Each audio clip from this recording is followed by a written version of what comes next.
Hey everyone, just Jake here today, and I'm going to be going over our solar and battery setup on our RV. I'll be going over what we installed, how much it cost, and how it's serving us right now. It's one of the first things we did when we got our RV, is we immediately put solar panels on, charge controller, all that, just so we can make sure that we're able to use all of the luxuries we want from our RV while we're in the middle of nowhere boondocking.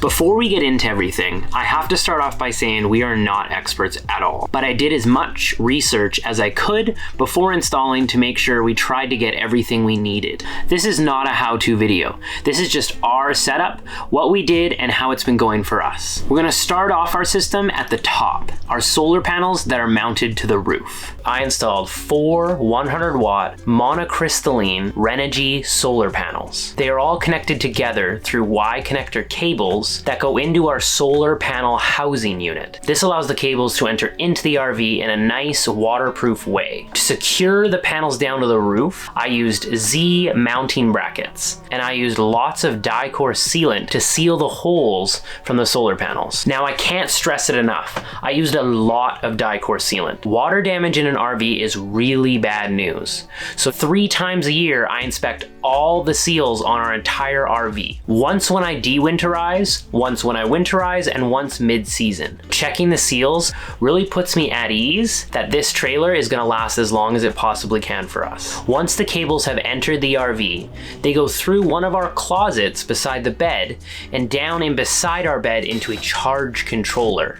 We have a 30 amp Victron charge controller. It was a bit pricey, but one of the huge benefits of it is it Bluetooths to our phone. We can check at any time how many watts of solar we are getting. After the cables come out of the charge controller, one goes into a fuse and then to the batteries onto one terminal, and the other cable goes into battery disconnect and goes onto the other terminal. So if we need to do maintenance on our batteries or replace the batteries, all I have to do is come in here, disconnect the solar panels through the battery disconnect switch, and then the solar panels aren't connected to our system anymore. The cables then go through the floor, through some plastic conduit, and to a shunt. Now the battery shunt we connect to before we connect to the batteries. This is connected to our battery monitor. We have the Victron BMV 712. It also connects to our phones through Bluetooth, so you can check at any time how much percentage of battery you have left and how much longer you can go. It also tells you how many watts you're currently pulling. As for our batteries, we have 2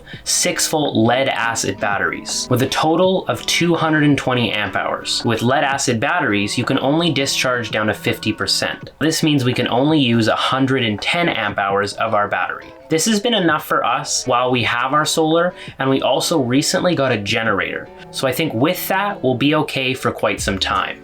Eventually, I would love to upgrade to lithium batteries, which we could store in the RV, giving us more space on the tongue of the trailer. Also, you can discharge those down to 0%. The only problem is they are very expensive. So we are slowly upgrading to the RV we really want, our dream RV, by getting everything we need over time. We've had this system for about a year now, and it's served us really well. If we go for 2 nights without any solar, we seem to be just making it. Now, if we do have lots of sun, 2 nights is easy. We could probably go much longer if we had sun every day. We've stayed in national parks and provincial parks where we're covered by trees the entire time. In that scenario, we can't go longer than 2 nights. We need to recharge some way. This is why we did buy a generator, so we can charge in those scenarios. Also, the benefits of having a generator is if it's super hot and we don't have a plug-in, we can actually fire up our air conditioner. We plan to travel in the States eventually, and I know it can get quite hot in those southern states, so having the generator to enable us to use the air conditioning will be really helpful. In terms of using things in our trailer, I have a very small inverter that I use to run our TV and a little mini computer so we can watch movies and all that while we're boondocking. You can also plug other things into that inverter, but you have to be mindful it's only a 150 watt inverter. It's very small. One of the upgrades I'd like to do is to get a nice 2000 watt inverter that's connected to the batteries so we can run more demanding appliances. But as of right now, all we have to do is fire up our generator and then we can use anything we need. Now let's go over the costs.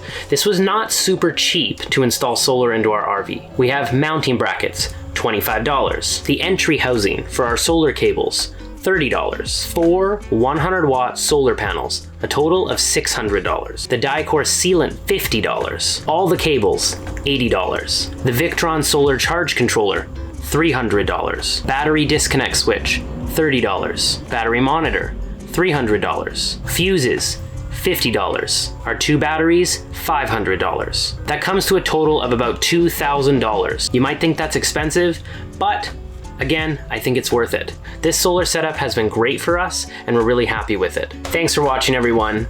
Hit the like button, comment if you have any other suggestions for videos you'd like to see, and hopefully I'll see you guys in the next one.